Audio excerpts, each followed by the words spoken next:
Welcome back to Wisconsin Prep Hockey. This week in Wisconsin Prep Hockey, Mike Hammett along with William and Bill Berg and Del Scanlon. And guys, the regular season is over with and the playoffs begin on Tuesday. We'll be talking about that a little bit later in the show, but we're going to go back, rewind a little bit and go back to our games of the week that Del had the opportunity to check out. St. Croix Valley Fusion and the Chippewa Falls Menominee Sabres.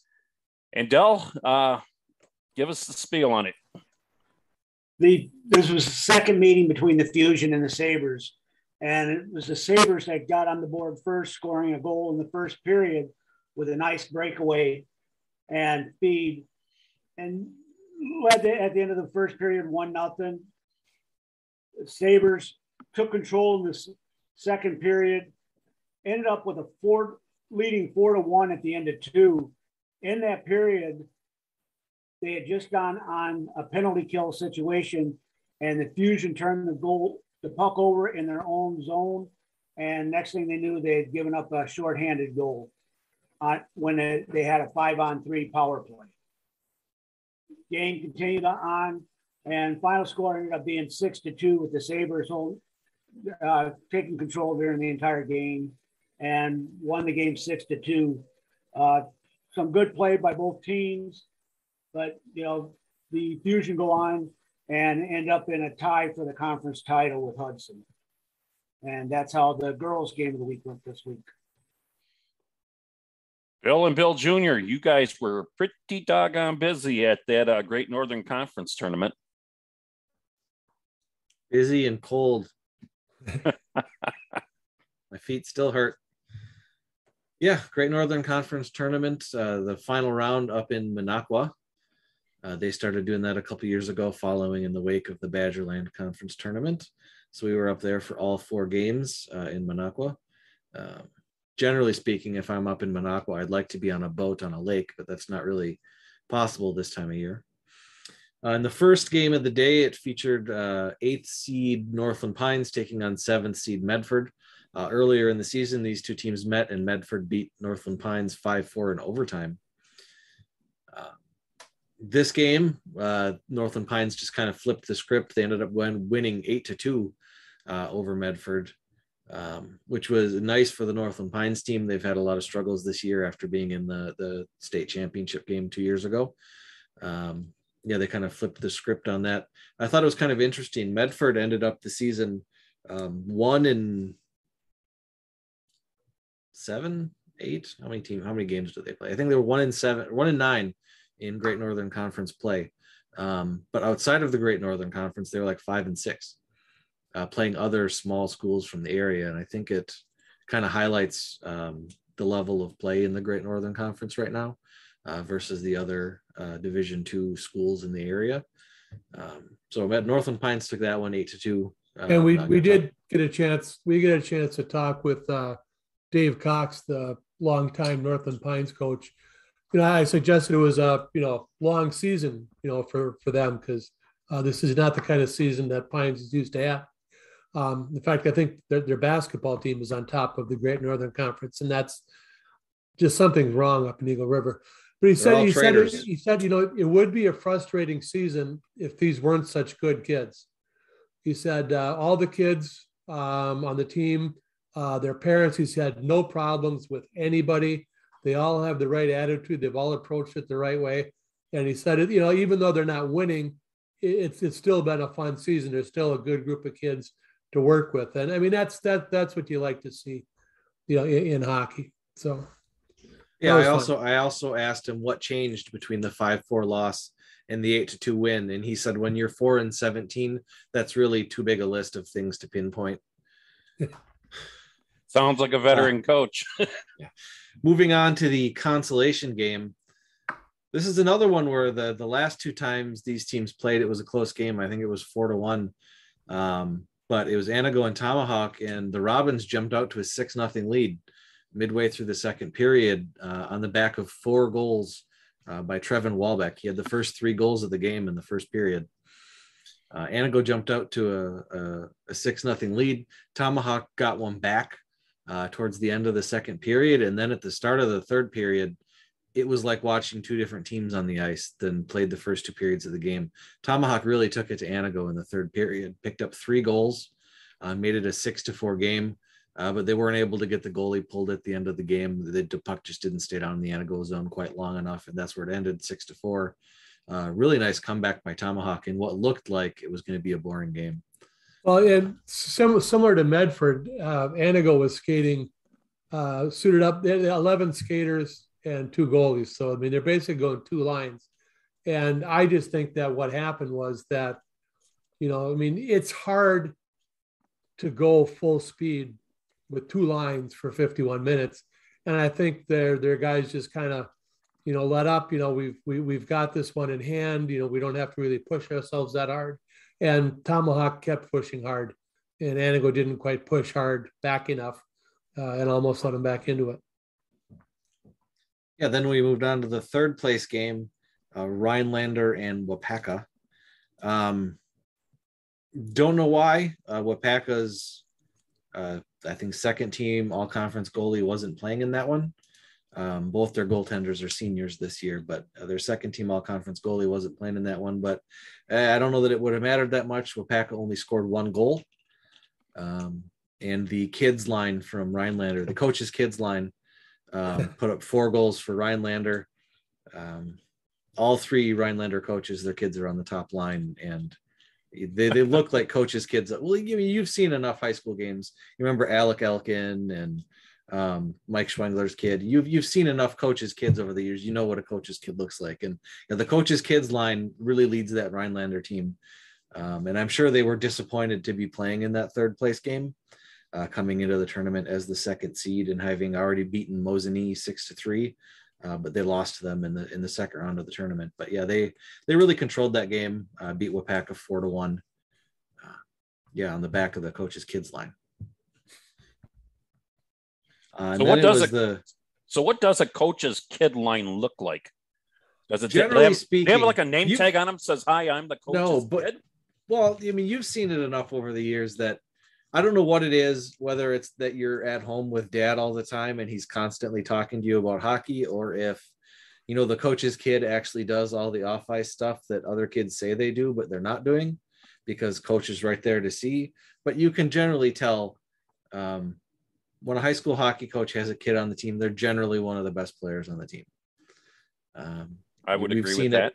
We've saw it, like, you know, several years ago when Squamigan Phillips had a really good year back before the split to 2 divisions.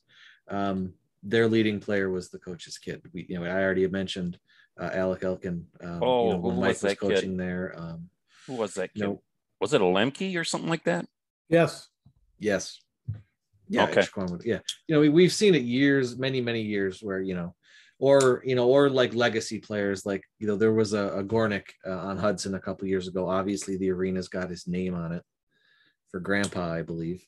But you've seen, I don't know what it is, whether it's all that extra coaching they get from dad at home or what, but the coaches' kids usually excel. They usually know, maybe they just know the game a little bit deeper. I don't know what it is. Kid. It could be a lot of different things. It could be, some genes in there that, you get to be a coach because you're generally a decent player. So, there's some family's history there. Also, usually as a coach's kid, that coach knows that group is coming up, so he knows what he's got. And you would think that a lot of times, I know what happened here in Janesville, they do a lot of preparing and stuff for that group to be there. And when they get there, they groom them for success. Especially that group when you got to. You see those groups through youth hockey that go to state tournaments and stuff. And then when they get to high school team, the coach is waiting for them. Hudson Raiders. So it's one of those. Yeah. So then we get to the championship game, Lakeland and Mosinee. Mosinee was the only team in the Great Northern that handed Lakeland a loss during the regular season portion of the schedule. They beat Lakeland 4-3, I believe. And in this one, it was really, the game was split in half. Mosinee got out to a 3-goal lead through the first period and a half. And after that, it was all Lakeland. But as Bergler said when we were there, Lakeland did everything but score. They dominated the second half of that hockey game. And it was almost like the Anago Tomahawk one, where it looked like two different teams were on the ice than it was the first half. But Lakeland could not put the puck in the net. Aiden Karst, the freshman goalie from Mosinee, ended up with a 44 save shutout in the game. And Lakeland had some good chances, very few rebound chances. The Lakeland defense did a much better job of cleaning up the slop in front of the net than they did, or the Mosinee defense than they did when we saw them play Rhinelander in Mosinee just a couple weeks ago. There were very few rebound opportunities or second shot opportunities for Lakeland. If they wanted to beat Karst, they were going to have to do it on the first shot, and they just weren't doing it. So Mosinee took, despite being the 3 seed in the Great Northern Conference tournament, they took the title in the tournament, and they are now twice they've beaten Lakeland as the only team in the conference to beat Lakeland this season. We'll have more to say about that when we get to that section in the Division 2, because it's basically the same teams. Yeah, it's a repeat of this tournament, but replace Medford with Stevens Point Pacelli. Lakeland and Mosinee, didn't we have these two teams rated this season? They've each spent time, I think, in the top 6. Top 6, yeah, I thought so. And they both got votes this week. Okay. All right. Anything else, guys? Nope. All right. Let's move on to the Radisson Madison Players of the Week. And we'll start out on the boys' side. Congratulations to Anago forward defenseman Trevor Walbeck. On Tuesday, 3 goals in a 6-4 win over Northland Pines. And on Saturday, 4 goals in a 6-4 win over Tomahawk. And 4 goals, guys, in that game. Sounds like they needed every single one of them. Yeah, he started the game off with a natural hat trick in the first period, and it's Trevin with an N. That's not an R. Clean your glasses. What part of it? What am I looking at here? Trevin. Yeah, you said Trevor. Did I say Trevor? Anyway. Trevin Walbeck. Okay, I guess I hurried through it. Trevin Walbeck. Do you suppose he'll get a nice write-up in the newspaper? His dad is the sports writer for the Anago Daily Journal. That works. Girls side, Viroqua forward Rachel Simonson on Monday, 2 goals, 2 assists, 6-1 win over Black River Falls. On Friday, 1 goal in an 8-1 loss to the Warbirds.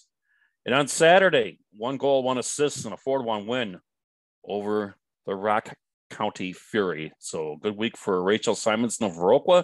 The girls, Radisson Madison Player of the Week, and Anago forward defenseman Trevin Walbeck, the Radisson Madison Player of the Week on the boys' side. I think he's listed as a forward defenseman because when you've only got 11 skaters, you just kind of have to be. Yeah. Yep, you may have to take a shift out there as a defenseman. Well, yeah, in that game, Anago only skated 3 defensemen. They rotated 3 defensemen through the game. Oh boy, I bet they were pretty tired by the end of that game. Let's go on to the top 6. All the votes are in the last regular season poll, and Bill Jr. is going to run them by us. And well, Bill, what's it looking like? Well, for the first time all year, and I believe in the 3 years now, we've done 3 divisions of top 6s, D1, D2, and girls. There is no change in the poll this week. I mean, some of the votes changed. The point totals are a little different, but the order of all 6 teams in all 3 divisions is the same as last week. So Division 1 is Hudson, Eau Claire Memorial, Madison Edgewood, Notre Dame Academy, Eau Claire North, and Spash. It's worth noting that 4 of those 6 teams are all in the same division. And the other 2 are number 1 seeds. Division 2, St. Mary Springs, Rice Lake, Baldwin Woodville, New Richmond, Amory, and Somerset. And then girls, Bay Area, Fox Cities, Central Wisconsin, Madison Metro, Western Wisconsin, and Onalaska. The Bay Area Ice Bears and the Hudson Raiders in Division 1 were both unanimous selections. A little quirk in the voting this week. Rice Lake actually had the most first place votes in Division 2, but some down ballot consideration put them in second instead of first. All right.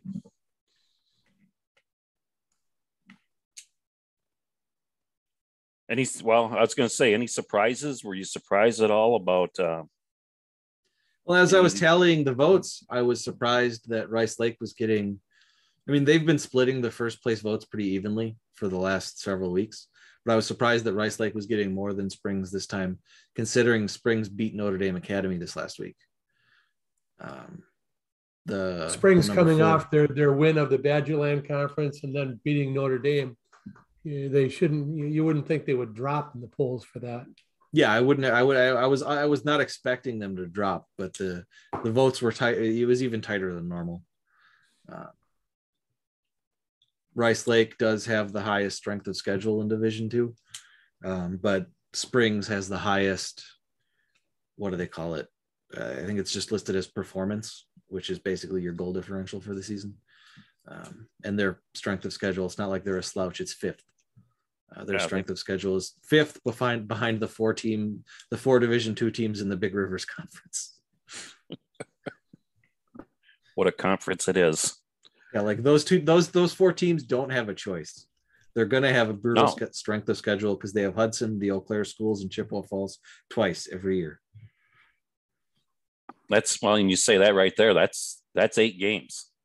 Yeah, I mean, that's a third of your schedule is against 4 high quality D1 teams. For those, like, they don't have to schedule those 4 teams any other D1 games for the rest of their season. They can schedule whatever D2 teams they want, and their strength of schedule is still going to be set because of those 8 games. Give Josh Engel credit. He's doing a pretty good job up there at Rice Lake. Yeah, and Rice Lake is one of the teams that scored a goal on Hudson this year, so that's worth noting.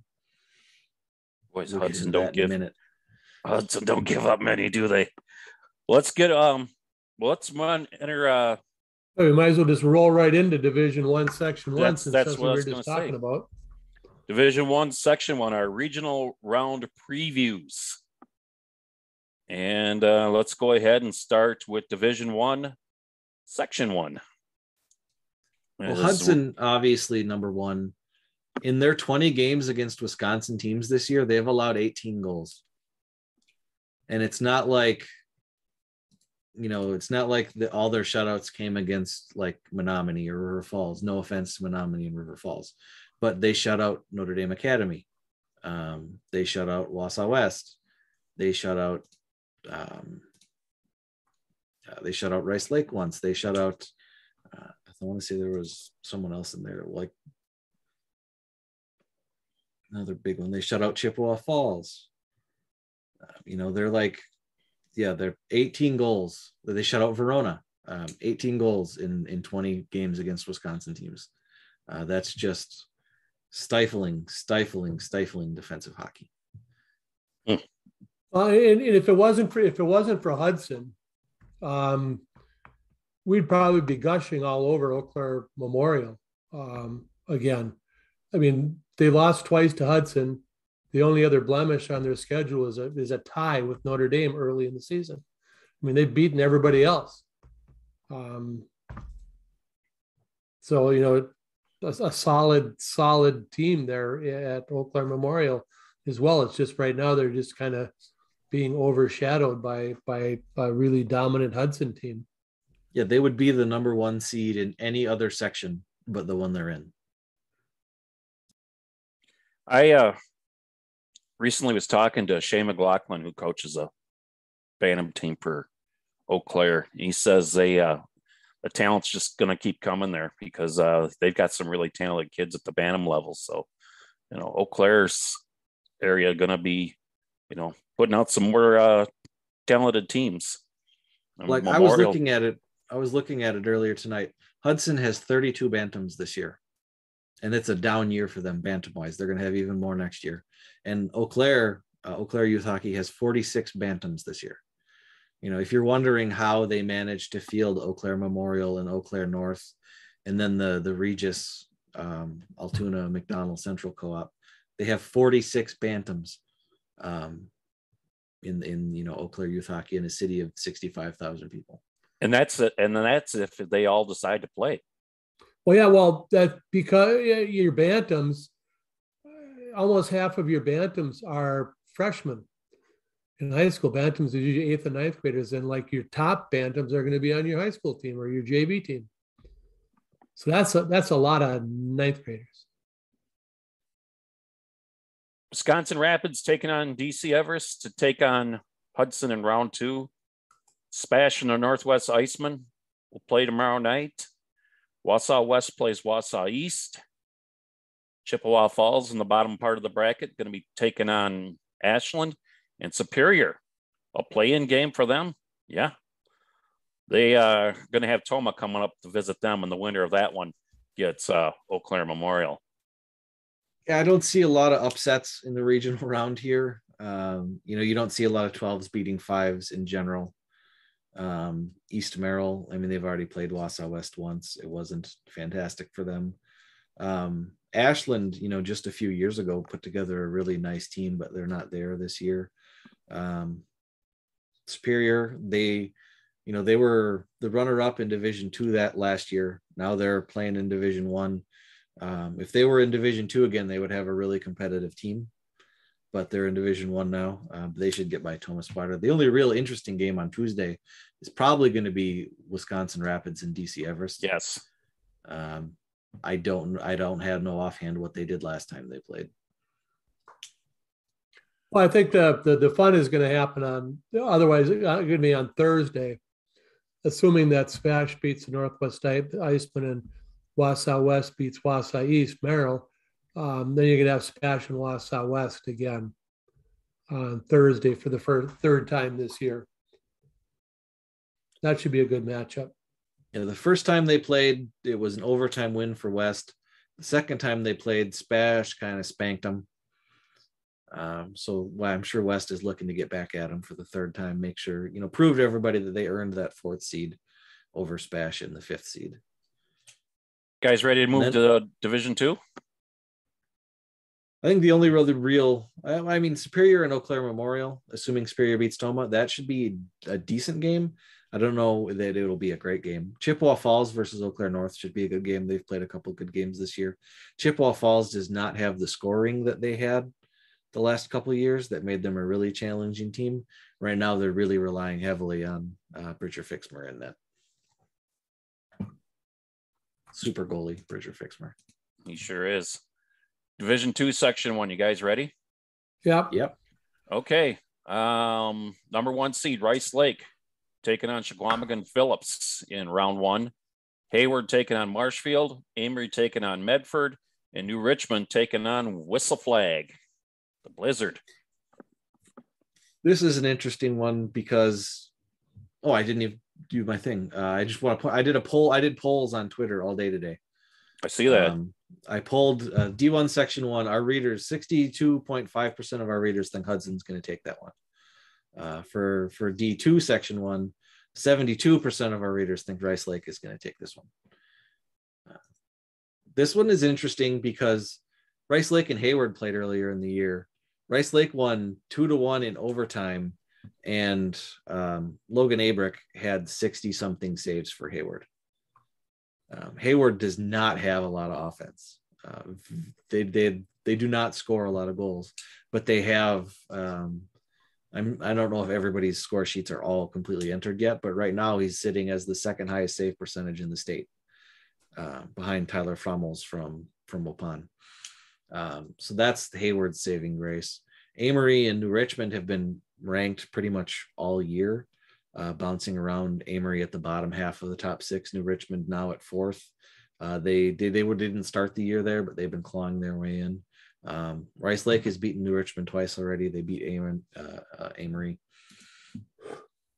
They're 12-0 in Division II this year, is Rice Lake. All 4 of these games will be on Thursday. Yeah. So let's look at that one. Let's move over to the girls' side. And let's go with Division 1 and Section 1. And the Tuesday we've got Northland Pines against the Wisconsin Valley Union in Trasher's traditional grudge match. Bergler and I actually saw these two teams play earlier in the year. The game we watched, Northland Pines, in my mind, was I believe clearly the better team. They won that game 4-1. Other than Leah Pavelski, we didn't see a whole lot from the Union, but they are the 5 seed, so obviously they've earned it along the way. Northern Edge and Superior. It's kind of weird seeing, Anago, Rhinelander, Lakeland Co-op playing Superior in the playoffs, but Superior is just like all off and lonely in that section of the state. So, that's where they're at. I think Northern Edge has had a really tough season. That's probably going to be a Superior win. Hayward and Medford. Hayward is not, they're not the runaway Hayward that they were in the past, but they have one really good player whose name I'm not going to remember. Burglar, do you remember her? Yes. Hang on. Riley Springer is the one I was thinking of. 21 goals and 11 assists this year. And then Reese Sheehan has 18 goals and 23 assists. They're kind of a dynamic duo for Hayward. They've been doing. Yeah, Riley Springer is just a beast on the ice. She's just strong on her skates, moves the puck well. Then they have the other one is a freshman. Then they have they have 2 freshmen that are really doing well for them as well. So they're looking good down the road.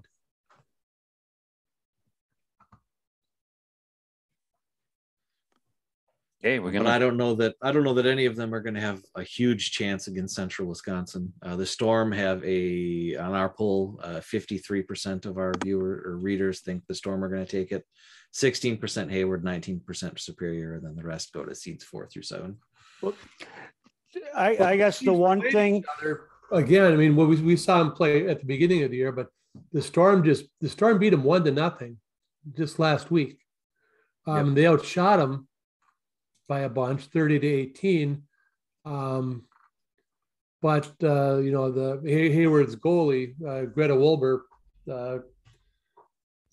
she only gave up 1 goal in that game. The Storm's problem as the number 1 seed is that they're a very aggressive, very good team, but they only have 1 player who can score reliably.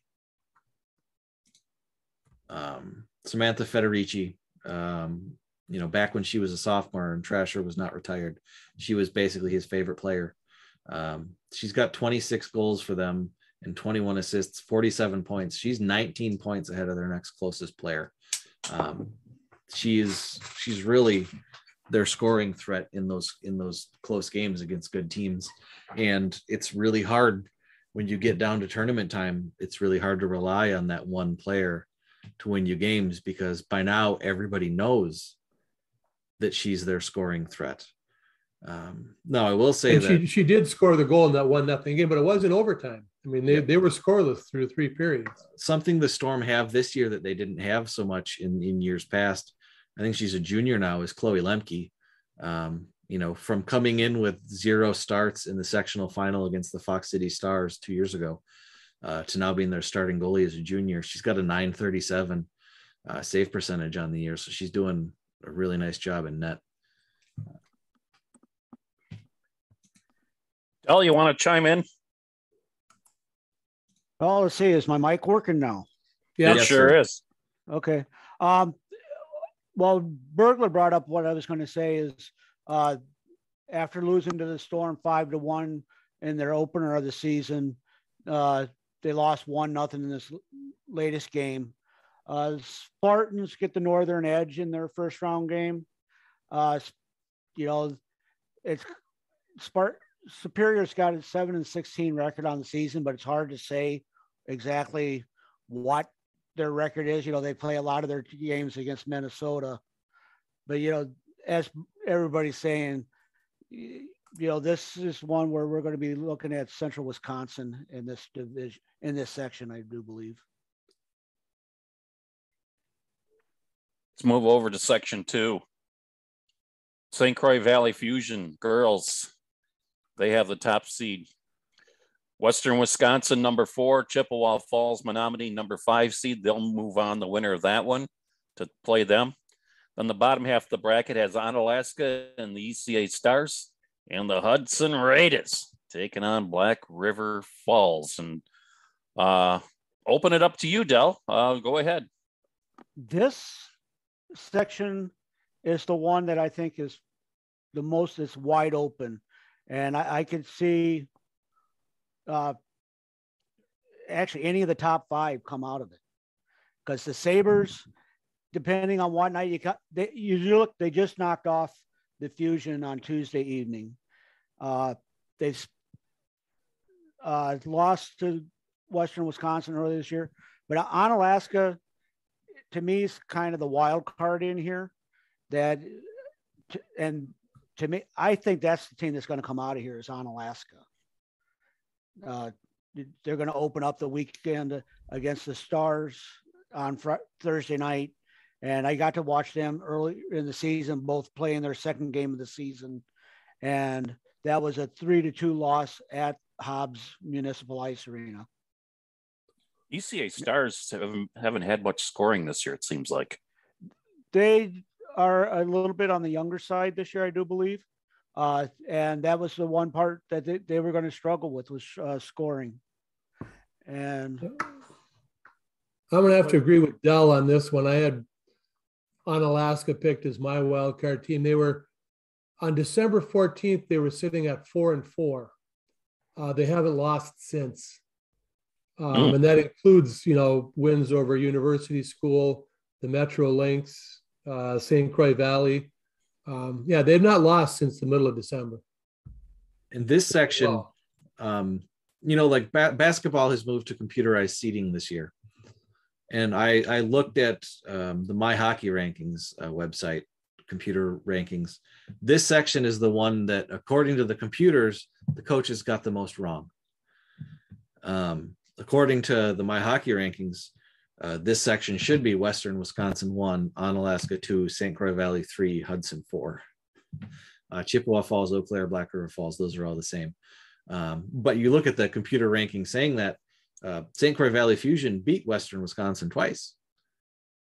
So if you're ranking them on sectional play, it's hard to rank them below them, but the computers say that's where they should be. This sectional is wide open. Chippewa Falls, they just spanked St. Croix Valley in the game Dell was at. St. Croix Valley's beaten Western Wisconsin twice, but Western Wisconsin has played really nicely this season. Onalaska is on that nice winning streak. Hudson has beaten several of these teams, but they lack depth. So if you look at some of Hudson's games, they'll play the same team twice, and one time they'll win in a close game, and the next time they play them, they lose by several goals. That's just the kind of thing that happens when you don't have a lot of depth. Top 5 in this one. Any one of them could win it. You were talking about Hudson there. Hudson is 7-2 against the teams within the section, but then when you look at Hudson's, they're averaging 2.26 goals per game and allowing 3.48, and stuff. So now, granted, I think we noted before, a lot of their games against Minnesota teams, which kind of skews that outlook you're looking at on those goals. Hudson's record against Minnesota this year is bad, and the record against Wisconsin this year is good. And it's skewing all of their numbers. Going to our poll, our readers have 49% voting for Hudson, 21% voting for St. Croix Valley, 14% voting for Onalaska, and then seeds 4 through 7 are at 15% because you can only put 4 things in a Twitter poll. So our readers think that Hudson's going to take this one, but that just might be because a whole bunch of people from Hudson voted. Did you get any work done today, Junior? Sure.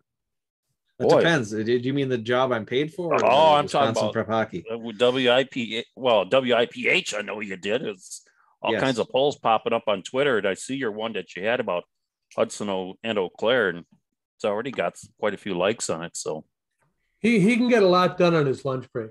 He's got a strong Twitter game, right? Yeah. I get my work done, and then I do other stuff while I'm waiting for more work to come.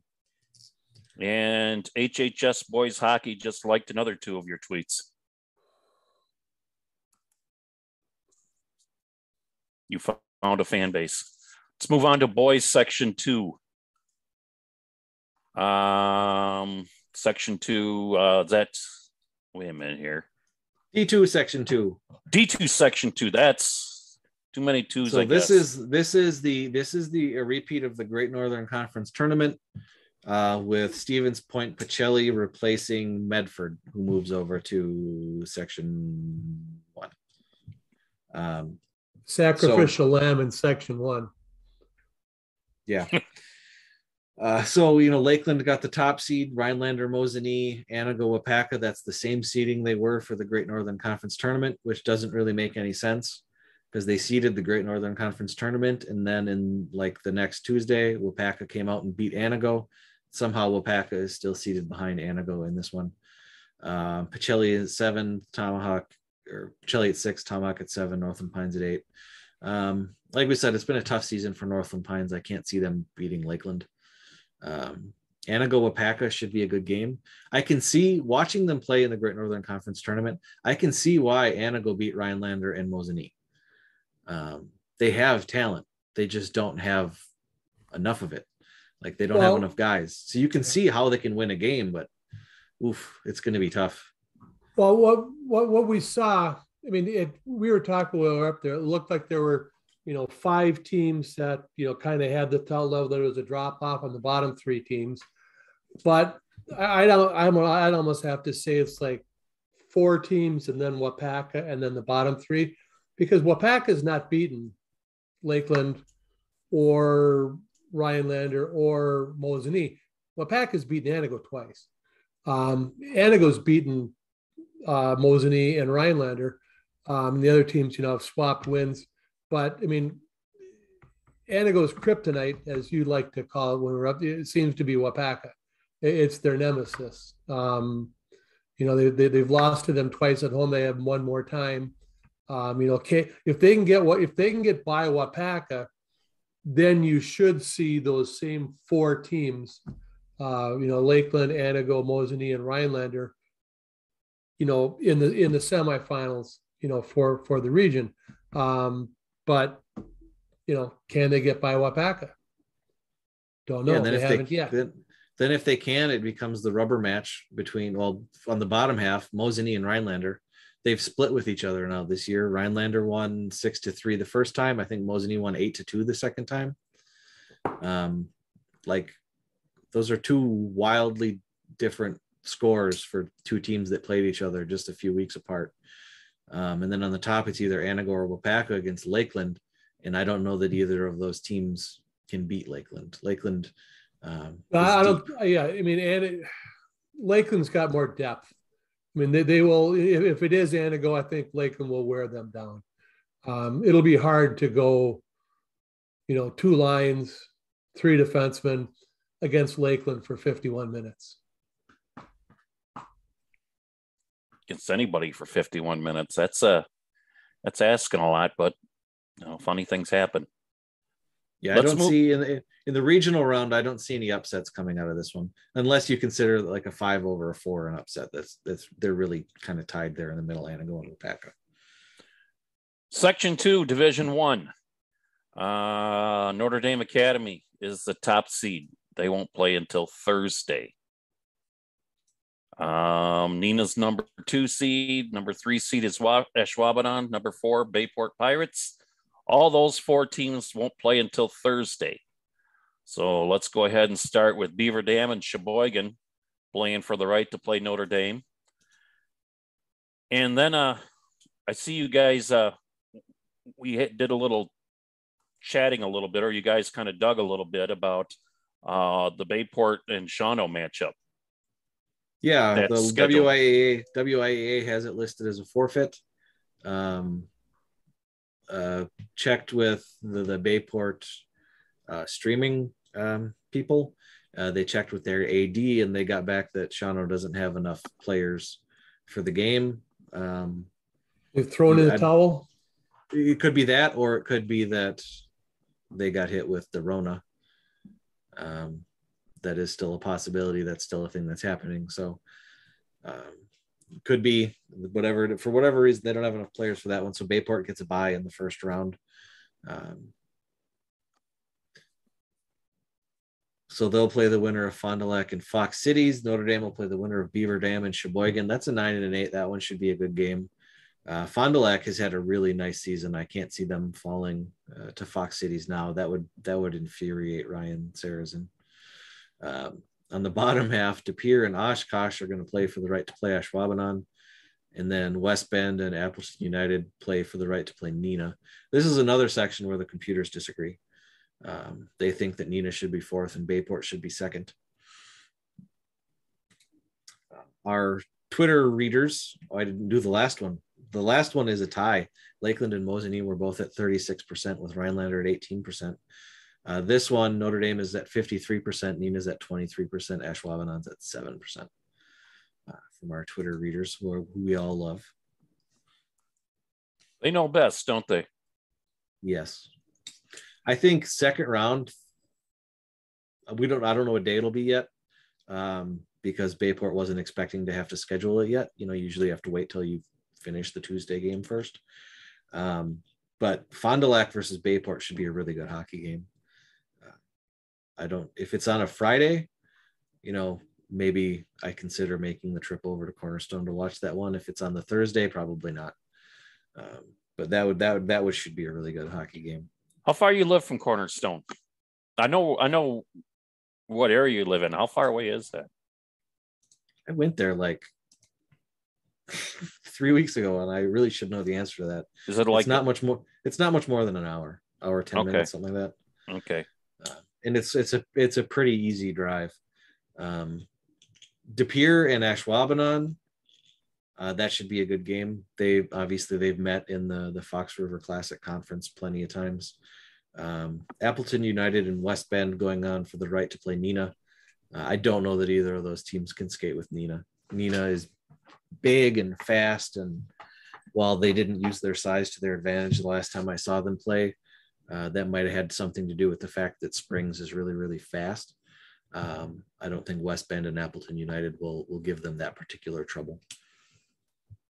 Neenah is my wild card team in this one, and it's their power play. Their power play is like 43%.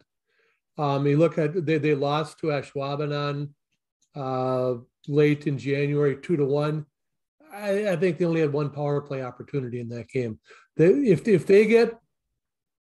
you can stay out of the box and give them 3 or fewer power plays, you got a good chance of beating Neenah.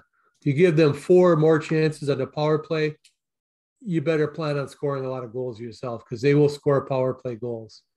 And I believe Ashwaubenon. So anybody. I mean, what Neenah has to do, Neenah needs a Brett Zelazowski, just some pestering agitator, who can get under the other team's skin and get him to take stupid penalties. Or a kid who's like 5'2", so that anytime you check him, it's automatically elbowing. Or head contact, or head contact. That was Brett Zelazowski's skill. Brett, go get us a power play. Okay, coach. That was Ashwaubenon. I believe their goalie, Lincoln Simmons. Caleb Moore is Neenah's goalie. Lincoln Simmons, I believe he was the Fox River Classic first team goaltender.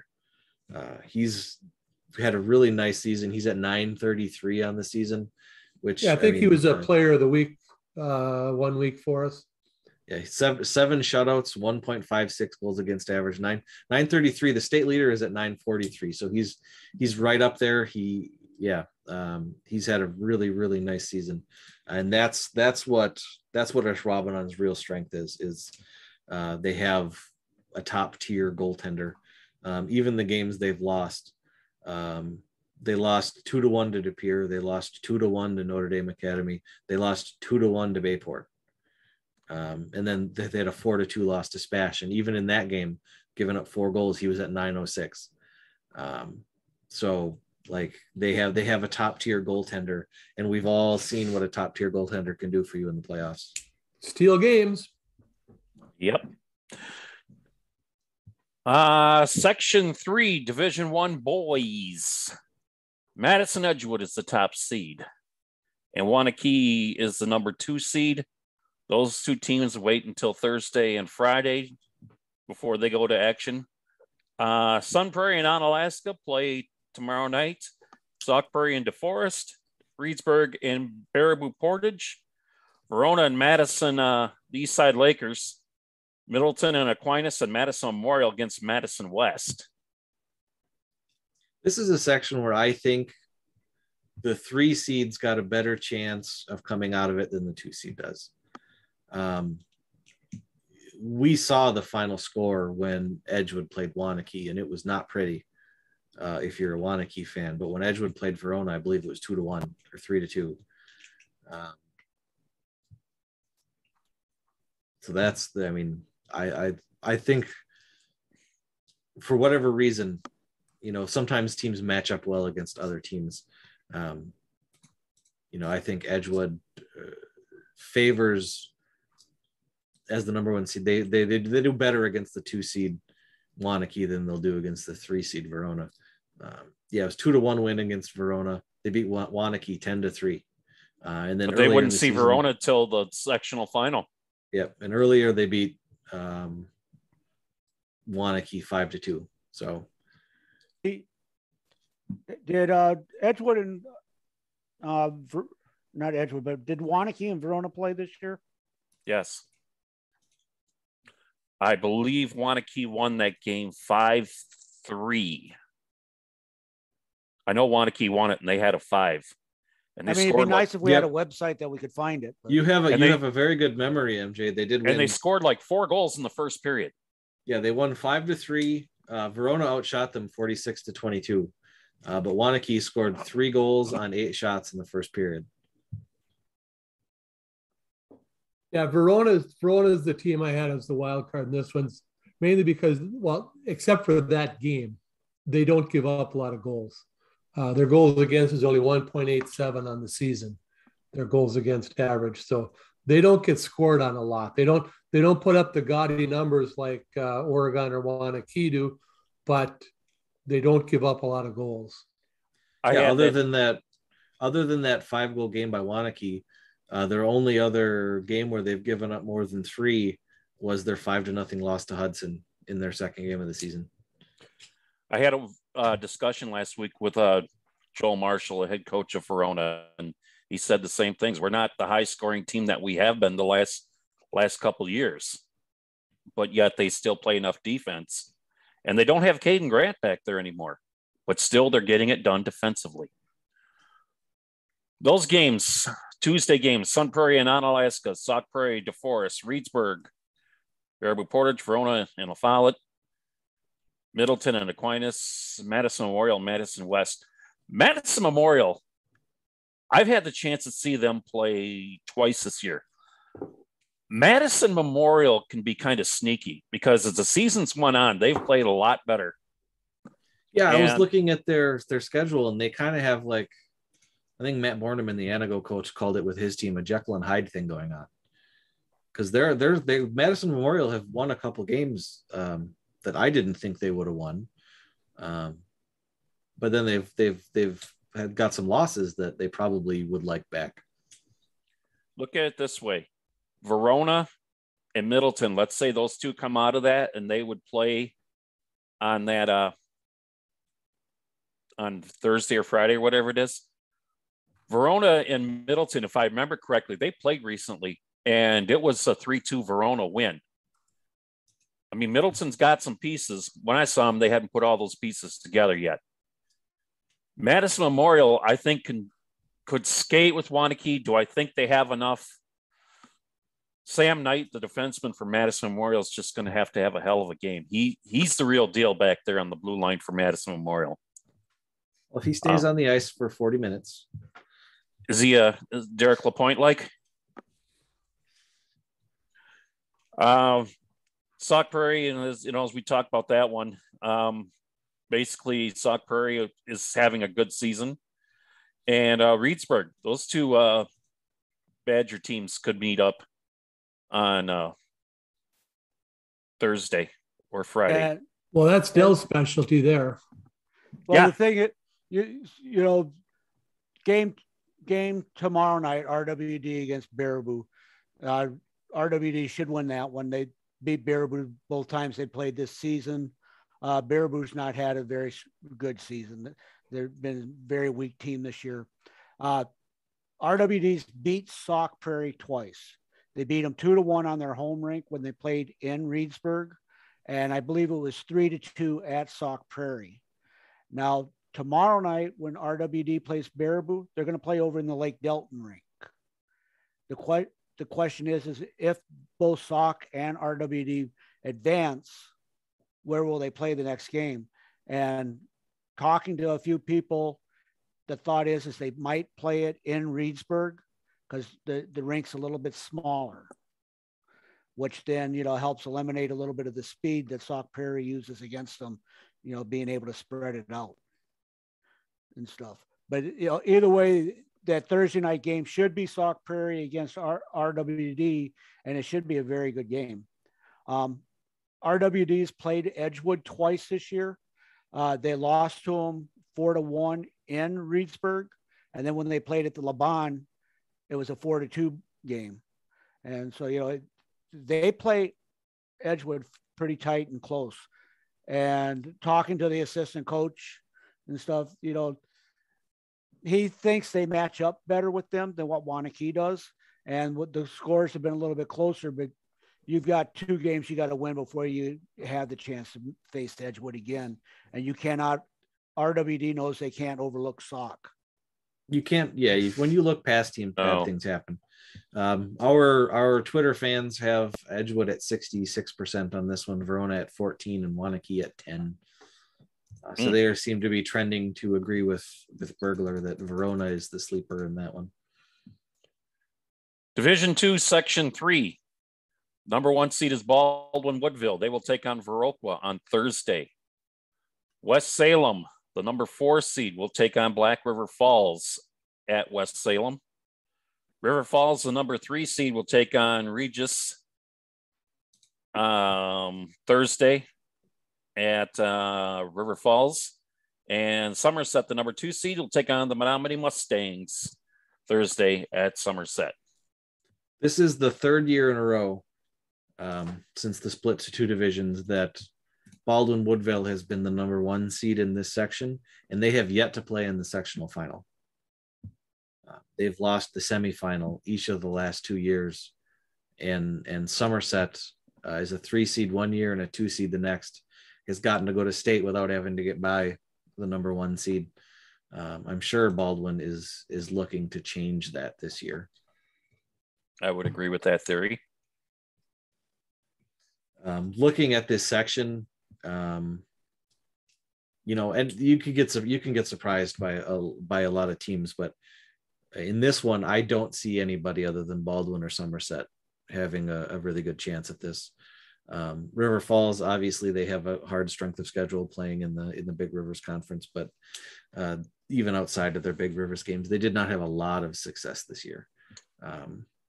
Although the computers do like them overall. I'm not saying they're a horrible team, but outside of Baldwin, Woodville, and Somerset, I think anybody else coming out of this one would be kind of a huge huge upset. Well, yeah, you look at your computer rankings. I mean, Baldwin Woodville is 4 and Somerset is 5. So they're right next to each other, just a couple of points apart. River Falls is down there at 15, so that's a big drop. Yeah, when you're talking about 32 teams in Division 2, 5 to 15 is a long way. Yeah. Our Twitter fans have 31% only on Baldwin on this one, 56% for Somerset, 5% for River Falls. So they expect our Twitter fans are calling for the upset in this one, calling for the 2 seed, which would be Somerset's third straight trip to state out of this section if they do pull that off. Girls Section 3. Madison Metro Lynx, number 1 team. They won't play anybody until next Tuesday. Play-in game on Friday has the Icebergs hosting the Rock County Fury, Cap City Cougars taking on Badger Lightning, and Viroqua taking on Beaver Dam at Cap City at home against the Badger Lightning. Del, what do you see here? Well, I know at the early part of the season when the top sixes were coming out, we were kind of saying, the Metro Lynx really hadn't played anybody early part of the season and that their schedule was fairly weak. As they posted their 20 wins, 3-loss record this season, their 3 losses have come to Central Wisconsin, which was a 2-1 game, Onalaska, which was a 3-2 game, and to Bay Area on January 28th, and that was a 2-1 game. And so, their 3 losses have come to top teams, but they've been very close games. They've averaged. That said, their strength of schedule is 24th out of the 28 girls teams in the state. There are only 4 teams that played a weaker schedule than them this year. They've done very well, and as Coach Jeff Fox and I have talked a lot over email this season. He was cognizant of their schedule, but he also said that they're probably the deepest team in the state. Well, we talked about the boys Division II, Section 2 being the Great Northern Conference. Well, this girls section is pretty much the Badger Conference. And the Metro Lynx scored 71 goals in the Badger Conference and allowed 7. No, they don't give much up. And yeah, go ahead, Junior. The big thing I see out of the Lynx is like I mentioned, Coach Fox has talked about how deep they are. Like there's a lot of TW players on the Metro Lynx, both U18 and U16. They're a very deep team, but their leading scorers don't have the kind of numbers you see out of like Rentmeester and Zillish in Fox Cities, or I forgot her name in Western Wisconsin, who leads the state in scoring. They don't have that kind of offensive punch, but they're very deep all the way down. They're a very quality team, but they don't have like the super high end players. And then Viroqua on the other end, the number 2 seed. The number 1 seed is the biggest team in the section. The number 2 seed is the smallest team in the section, second smallest team in the state in terms of enrollment. Viroqua doesn't have depth. Like the Metro Lynx are a super deep team without a lot of high end. Viroqua does not have depth, but they have a very high end. And that leads to some weird scores. The first time they played the Metro Lynx, it was a 3-2 loss. The second time they played, it was a 6-1 loss. And that's, we talked about that in one of the other sections. That's the kind of thing that happens when you have like that really good first line and then no real depth behind it. Viroqua could, you saw in the 3-2 game, they could beat the Metro Lynx. That is entirely within the realm of possibility. On the other hand, they could lose by a whole bunch of goals, because the Metro Lynx is the deeper team. They just don't have the same high end. Right. And you talking about those 2 games, but with Viroqua, you're talking 2 different ice rinks there. You get to the Viroqua ice rink, the ice is a little bit harder and everything. And when you get to Madison ice rink, that's a little bit softer ice and stuff. And, so at Viroqua was a 3-2 game. And then when you got there playing at the Madison Ice Arena, it was, 6-1. And those 2 games were played 4 days apart. As you look at the Icebergs taking on the Fury, they split their games this year, and both teams winning on their home ice. And so, that game honestly is a toss-up. Either one of them can take that one.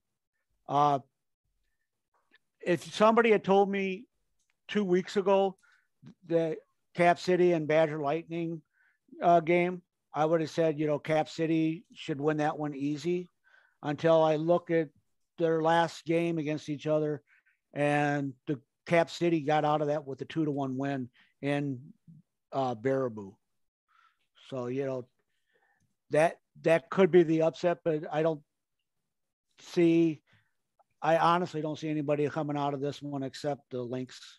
This section. Our Twitter followers agree they're at 67% for Madison Metro, 13% for Viroqua, 10% for Cap City. Rock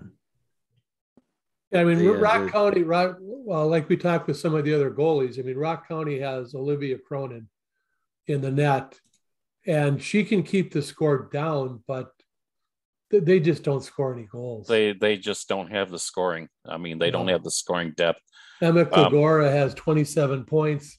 Their next highest is half of that. I mean, 13 points through what, 24 games? Yeah, You know, second leading score is 13 a points. goalie can games. keep you a goalie It's can hard keep to- you it's in hard a to win. game. A Huh? goalie can keep you in a game, but it's really hard for a goalie to win the game because Yeah. someone's got to put the puck in the net. Emma Klagora can do it. And She just doesn't have a whole lot around her. Well, and the thing is, she's actually the game that I covered where they played. She was the one that kept them in that game.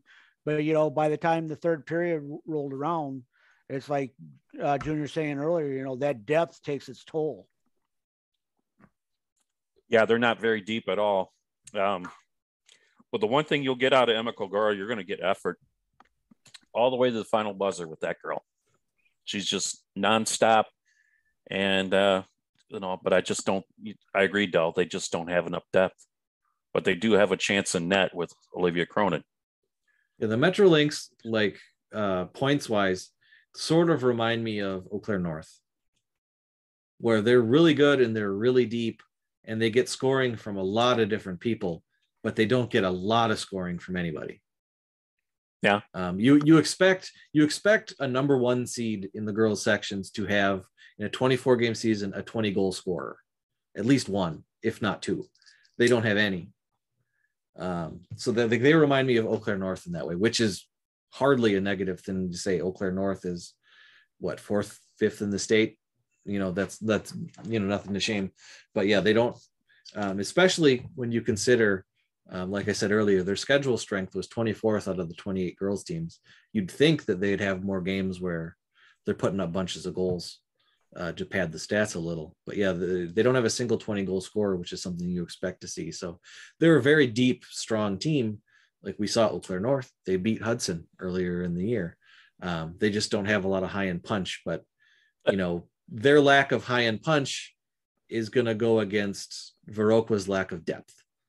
And, in that case, I would take depth over the high end any day. Section 4 in the girls' side. Bay Area Ice Bears, number 1 seed. University School and the Lakeshore Lightning, the play-in game to next Tuesday against Bay Area. Warbirds and Brookfield Glacier on Thursday, and on Friday, Fox City Stars taking on the Arrowhead Warhawks. And Del, what do you see? You know how we talk about the boys Division 1? This would be the girls version of it. This is the one where you're going to have teams beating up on each other. Metro Lynx gave the Fox City Stars one of their 3 losses, and that was a 1-0 game in double overtime, I believe. But so it was a double overtime game in which Metro Lynx won that one. The other 2 defeats that they suffered were to the Bay Area Ice Bears, where they lost 2 of those games. But Bay Area, this is basically the Eastern Shores Conference, and the only team from the Eastern Shores Conference that's not in this is Wisconsin Valley Union. Bay Area Ice Bears won the Eastern Shores Conference regular season. They won the Eastern Shores Conference tournament. So that's where they're the number 1 seed, scoring over 5 goals per game and allowing less than 1 goal per game on average.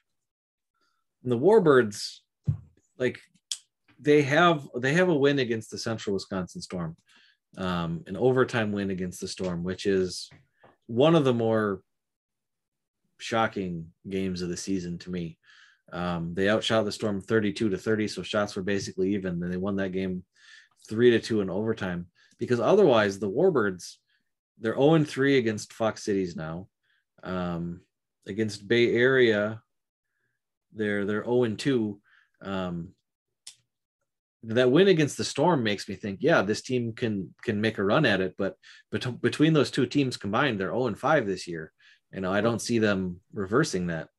6 of their 8 losses have come to the Ice Bears, the Fox City Stars, Central Wisconsin Storm, and the Metro Lynx. So I mean, yeah, it's like they lose. They're like that next tier of team. Like, you remember when we had the top 10, it was always like the top 4 were like the really great teams, and then 5 through 10 were okay, and then well, not okay but good. Like, they're in that old 5 through 10 range. They're good, but I don't think that they can skate with the Stars and the Bay Area Ice Bears when state tournament is on the line. I don't think they have the roster for that this year. No, they've got some good players. They got some very good players.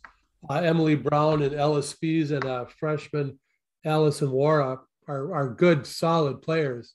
They just don't have enough of them to hang with those other teams for that long. And they're another one that doesn't have a 20 goal scorer at this point in the season.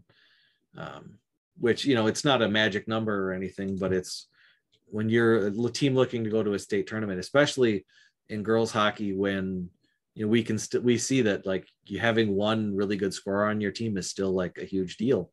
And not having that is going to hurt them. Let's move on to Division II, boys. Section 4. Final Wait, we do the Twitter first. Oh, go ahead. Sorry, I forgot. Bay Area is at 53%. Fox Cities is at 27%. The Warbirds are at 15%. So heavy favorites is the Bay Area. Yes. Section 4, D2. Fond du Lac Springs and Stoughton will play on Thursday. Homestead Highlanders and Cedarburg will play on Thursday. McFarland and Monona Grove will play on Thursday. And Oregon and Waupun will play on Thursday. Ledgers are the number 1 seed. Oregon's number 2, McFarland 3, and Homestead is number 4. Yeah, Springs is undefeated in Division II this year. Their losses have all been Division I games. They've beaten, as far as Division I teams go, they've beaten Notre Dame, University School, Neenah, Fond du Lac.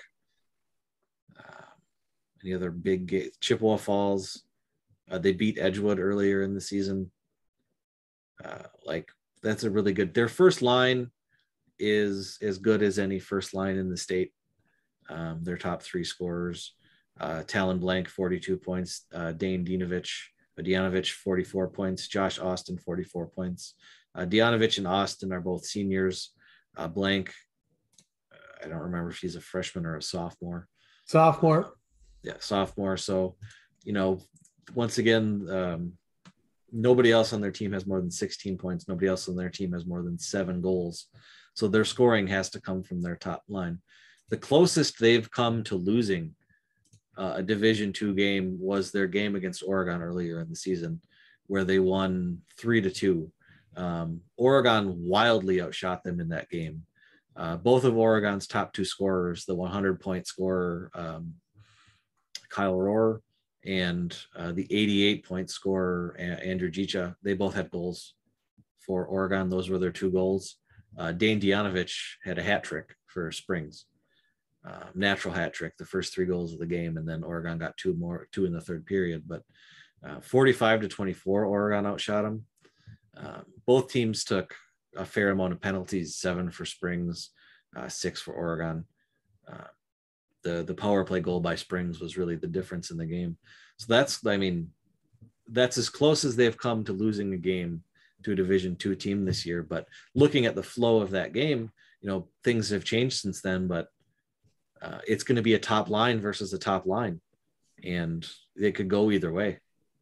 Well, I think it's it's going to be a top line against top line, and Oregon's top line has put up more points than Springs has, but I think the difference is going to be on the back end.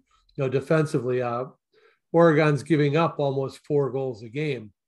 Yeah, Springs is only giving up 2. They can both score goals, but Springs doesn't give up as many goals. They're stronger defensively. Yeah, they gave up a lot of shots in that game. I wasn't at the game. I don't know how many were high quality shots, how many rebounds they had, but they've got a good goaltender in Mr. That's going to make Rising. a huge difference. And yeah, I mean, offense sells tickets, defense wins games, right? Something like that. Yeah, I mean, I would bank on Springs on the back end on this one. So you're expecting a heck of a game. So you're expecting Fond du Lac Springs and Oregon to meet in the sectional final? They are clearly heavy favorites. The top. I mean, yeah, Fond du Lac, and even in the computer thing, Fond du Lac Springs is 2, Oregon is 7, and the next one down there is like way down there at 17. Like Waupun got the good goalie though. In the early part of the season, Homestead was getting votes for Division II top 6. Homestead is the largest school in Division II this year, replacing Superior, who was the largest school in Division II last year. Homestead was getting a lot of votes for top 6 in the early part of the season, but then they ended up going 11 and 13. They had a rough. They won their first 5 games and then lost their next 5 games, which were all against Division II or Division I teams. And then it was kind of back and forth since then. So Homestead, we've always liked Homestead. They're good to us. But yeah, I don't see them. I don't see them sneaking by. McFarland, maybe. They'll have a better time against Oregon than they will against Springs, I think. Springs just being that much more tight defensively. When you're trying to beat a team that's better than you, you have to capitalize on the opportunities they give you, and you can't get penalties. And just looking at how many goals they're giving up this season, Springs just gives up a lot fewer of those opportunities. I think every team gets beat by a team that's not as good as them at some point. McFarland can probably beat Oregon if the breaks go right in a given day. I don't know that they can beat Springs. That'd be real tough. The 2 meetings against McFarland with Oregon, the most recent one was just a week ago, where they beat McFarland, lost 7-1. As you're talking about, the goals that Oregon's given up, and going through 8 of their losses, there was a total of 40 goals in those 8 losses.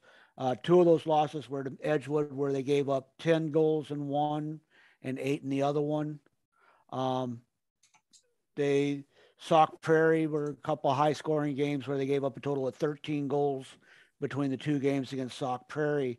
So, it's going to be one of those games, I think, if they do meet in the sectional final, Oregon's goalie is going to have one of his best games of the season in order for them to advance to get past the Ledgers. Division I, Section 4, our last one. Waukesha Wings, number 1 seed. KMMO and WNS play to see who plays them on Thursday. Muskego and Beloit play on Tuesday at Wilson Park. Brookfield and Monroe play on Tuesday at the Ponds. So the Beloit and Muskego, Brookfield and Monroe, those winner of those will play on Thursday. Number 2 seed is the University School. They're going to play the winner of Janesville and Kenosha. And number 3 seed is Arrowhead. Arrowhead's going to play the winner of Marquette and Milton. So we're probably looking at USM against Arrowhead later on in the bottom of that bracket. You've seen Janesville a bunch of times this year. All I know about Janesville this year is the 7-goal lead they blew against Oregon. You've seen them this year, though, MJ. I mean, they should get by Kenosha, but do they have what it takes to get past U School? Kenosha, the thing is with them is Kenosha has a little bit of history on their side. A couple of years back, in fact, it was the year I was in Vegas. We went to Vegas, and Janesville was playing Kenosha in like the first round or something. Kenosha came over to Janesville and beat them, and they beat them soundly. I don't, the players change and all that. Kenosha has a skater on there, which I can't remember his name off the top of my head, but they have a skater on that team who's pretty good.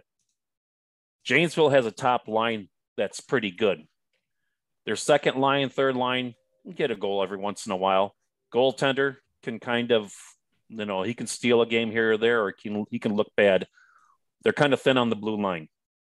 So if Janesville beats Kenosha, for them to get past University School, second year in a row, you're going to be asking for a lot, because University School, yet they haven't had a great year. They, they still may have more than enough to, top Janesville. Oh, and I forgot it last section for our Twitter. St. Mary Springs is at 86%. The highest of any of our polls. Oregon's at 10. McFarland is at 2. Into this one, Waukesha's at 45. U School's at 31. Arrowhead's at 13. Milton and Marquette play for the right to play Arrowhead on Friday at Arrowhead. And Marquette last year, if I remember correctly, Milton, last year, the year before, Milton won their first playoff game ever. And they went over to Marquette and they just got clobbered in the second round game. Milton still has Gannon Klagora, Emma's big brother. He's a senior. He's in the top 10 in the state in goals scored. He's a good scorer. He doesn't have a lot around him. And Marquette may have enough to just go ahead and shut him down. And they would move on and play Arrowhead. Marquette was actually getting votes in the early part of the season too. I don't think they ever actually cracked the top 6, but they were getting votes the first several polls. They started the season off 7-1 after December 29th. Lost to Sauk Prairie, lost to Waukesha. That was a bad beat to Waukesha, 7-1. Then, 3 games later, they tied Arrowhead 1-1. They played Springs and lost in overtime, 5-4. I mean, given the track record Springs has had this season, there's no shame in that. No. So, I mean, other than that bad beat to Waukesha, that 7-1, they've been in most of the rest of the games they've played. They had a long losing streak there, but even then, they 5-4 overtime loss to Springs, a 4-0 loss to Needham Hortonville Menasha, who was ranked 4th in the state at the time that game played. So, I mean, their last game of the season was a 6-2 loss to Spash. Spash is now ranked in the top 6. So, I mean, Marquette, I think they're better than the record would indicate. I don't know if that will get them past Arrowhead, but I mean, they played them to a 1-1 tie last time they played. I saw Arrowhead a couple weeks ago against Janesville, and they beat Janesville 2-0.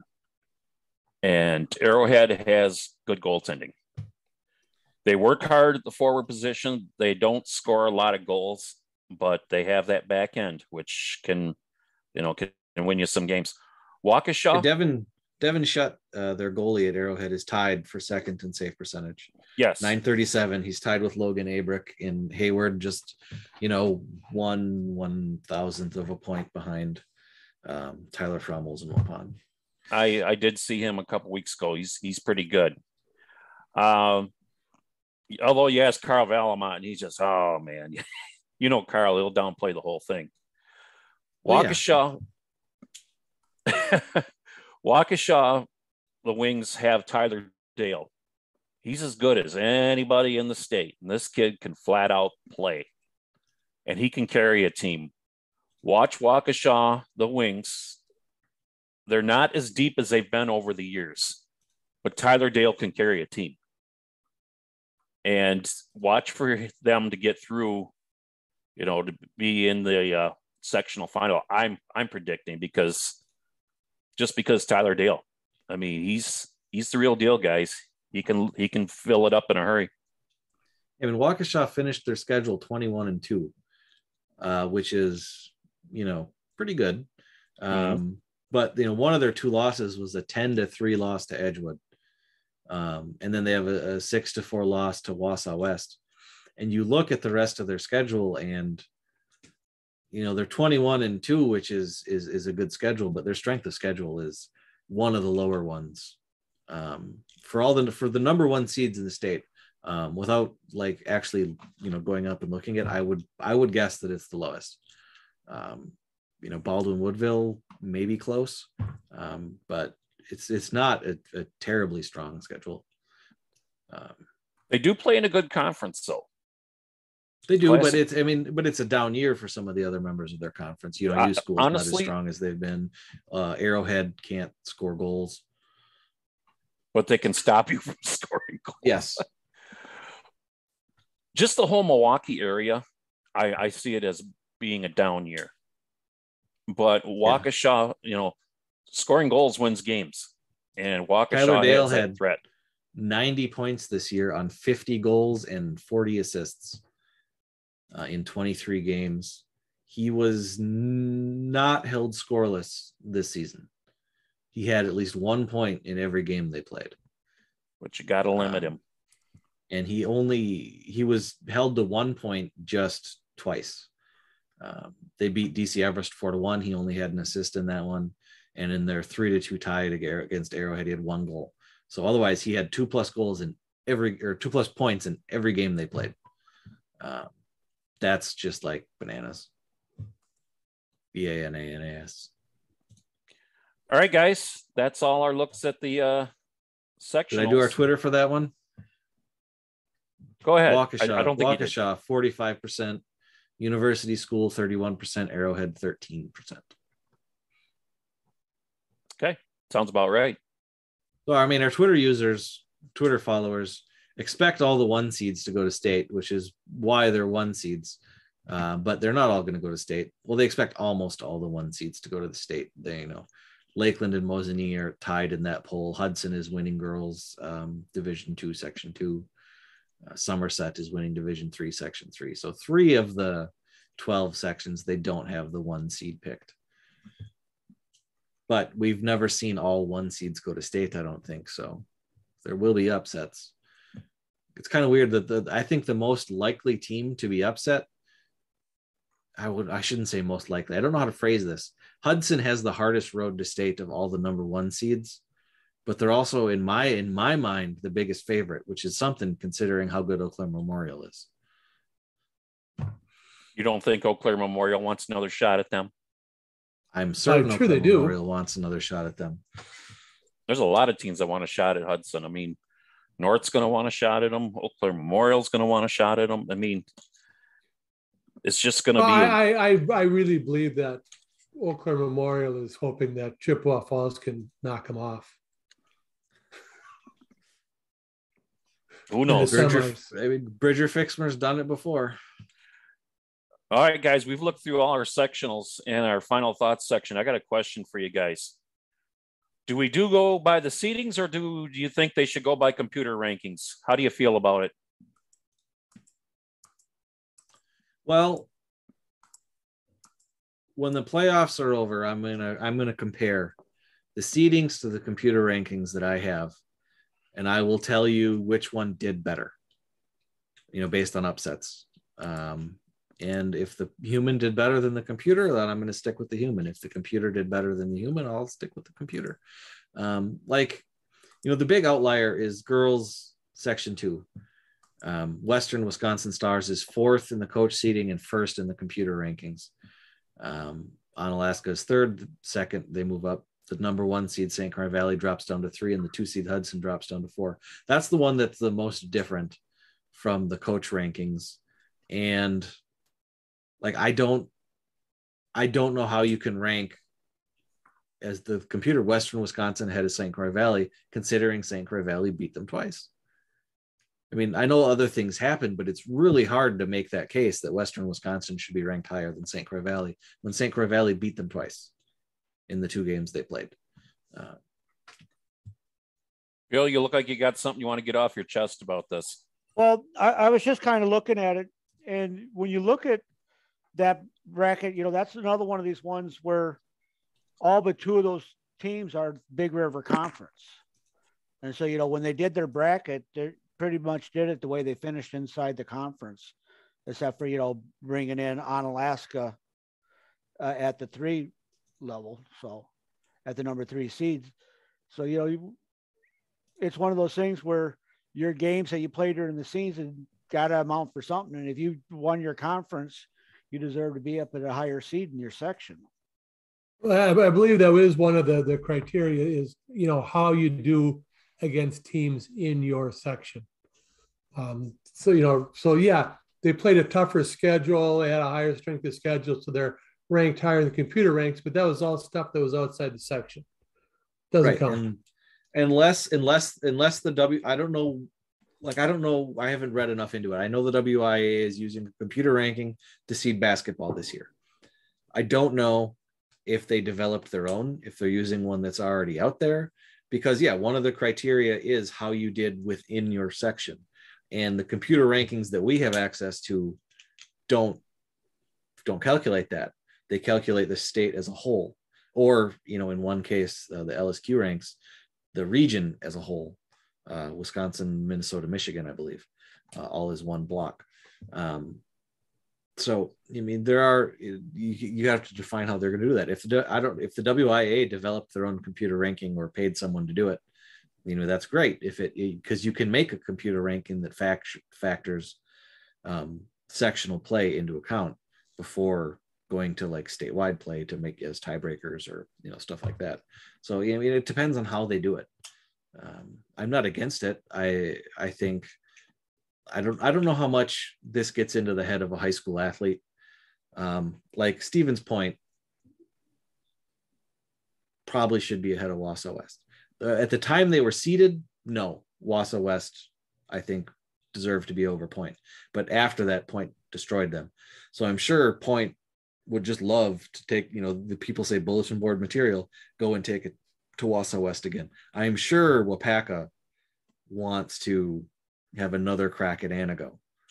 They've already beat them twice, but they're ranked behind them in that section.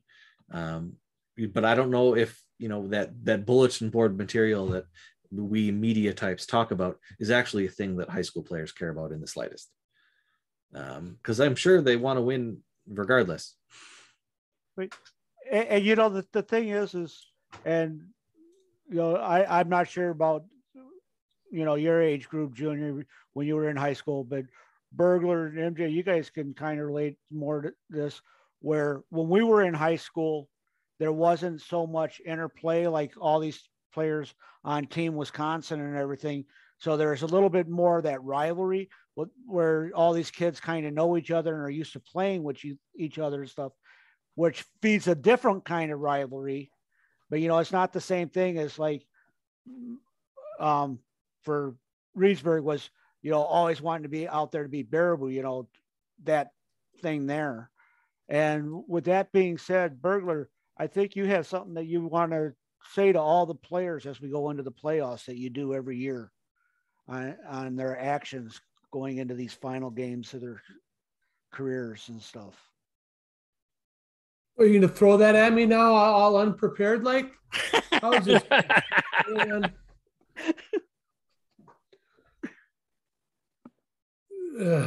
Yeah, I'm not ready for that. I did not prepare for that. Sorry. No, my final thoughts are just going to be that we asked for donations, because of our loss of advertising revenue, and a bunch of you folks have come through. We're getting close to half of what we need.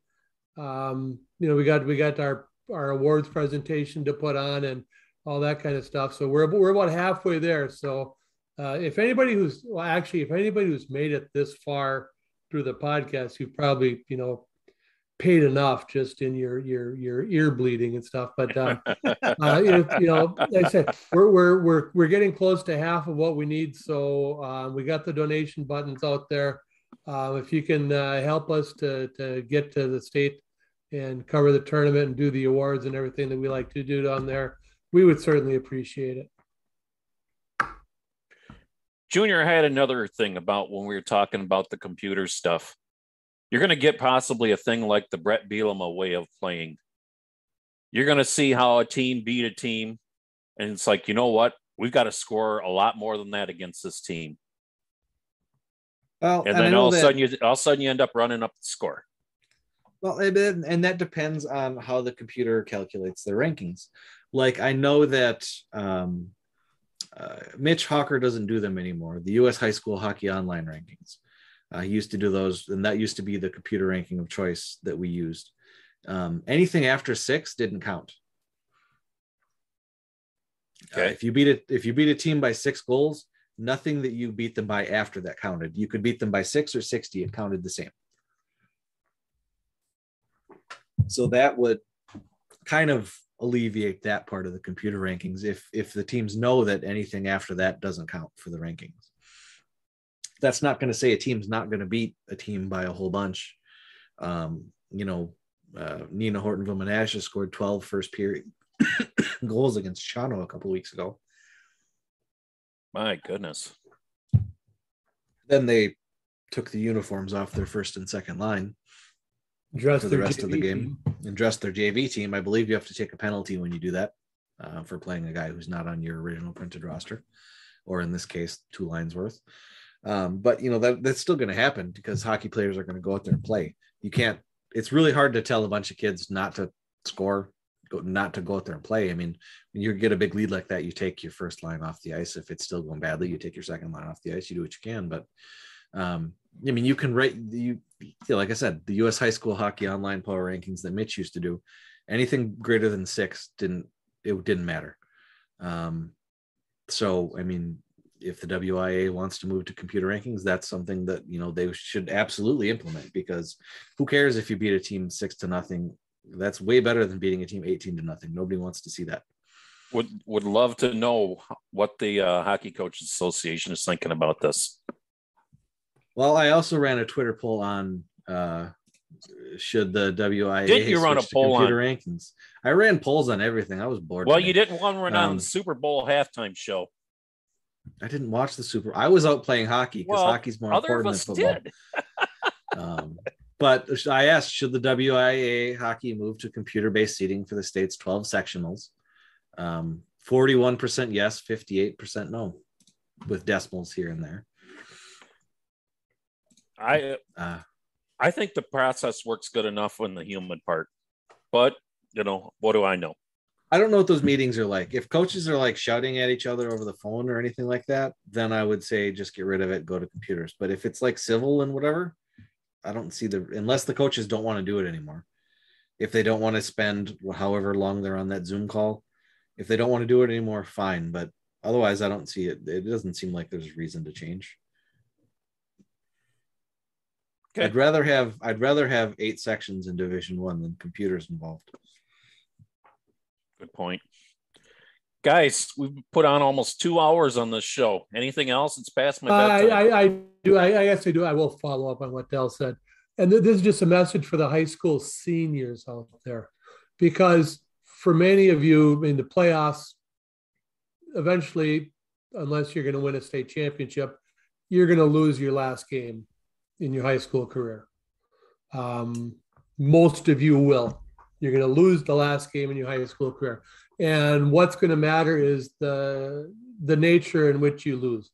Because we've seen it too many times where it's, you're down by 2, 3, 4 goals. It's getting late in the game. What the hell? I've never liked this guy. I think I'll take his head off. Don't do anything in the last game of your high school career that's going to put a stain on you, your high school, your team, your coach. Your coach. Be respectful. Go out with dignity. Most of you are going to lose. Like I say, most of you are going to lose your last game. Know what's going to happen. Like I say, don't do anything stupid. That's going to, like I say, put a blight on your group for a long time. Be respectful, be sportsmanlike, have fun. And if it doesn't go your way, so be it. There's only one team that ends the season winning. Well, 3. Yeah, 3. So yeah. 1 per division. 1 per division. Absolutely. Del, anything you want to hit quick? Well, just touch on what Burglar said. The thing is the way a player handles a loss says a heck of a lot more than the way they handle a win. That's a good point. Amen. Winning Junior? is easy. Junior, No, I'm good. you've had enough to say tonight. Yeah. Don't you have another poll to post? I'll wait till next week. Well, guys, if that's if we're out of things to say, it's amazing. But let's see how Tuesday and Thursday and Friday go. And next week we'll come back and we'll look at sectionals and sectional finals and have a few more predictions. And remember, if you didn't like what you hear, what's Trasher's email? Anyways, Trasher, WisconsinPrepHockey.net. It still forwards to him. all right. So for the guys, I'm Mike Hammett.